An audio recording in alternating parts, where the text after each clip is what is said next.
In the American colonies since the mid-1760s, the actions of crowd and the mob had existed in response to the Revenue Acts.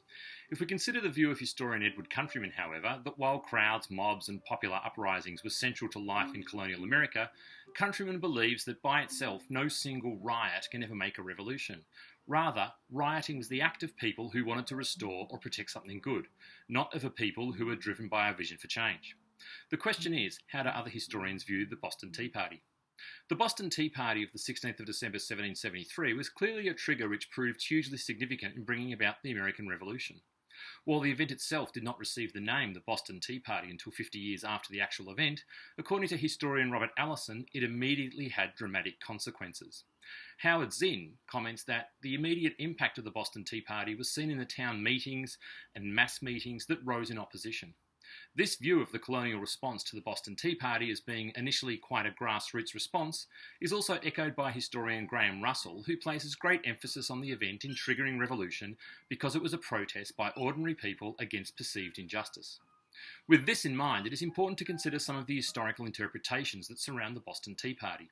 For Alan Axelrod, the Boston Tea Party galvanised support for the movement towards independence, not only in the colonies, but among liberal elements in Britain as well. In essence, Axelrod marks the event as unique from anything that has preceded it, that it brought emerging support for the patriot cause on both sides of the Atlantic. So while the Boston Tea Party clearly has significant influence on the situation in the colonies and their relationships with Britain, according to historian Ray Raphael, the Boston Tea Party, which is now seen as an iconic event suffused with myth, but most significantly, below the surface, there was the story of a true act of revolution, carried out in a context of power politics.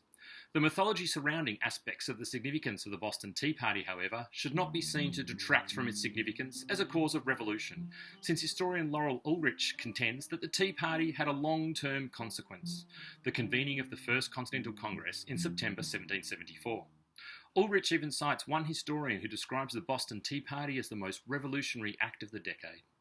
Perhaps for us, as we make sense of the significance of the Boston Tea Party in causing revolution, the final work with regard to historical interpretations should be given to Gordon Wood, who argues, "The Boston Tea Party set in motion the chain of actions that led to out-and-out fighting and ultimately to the end of the British Empire.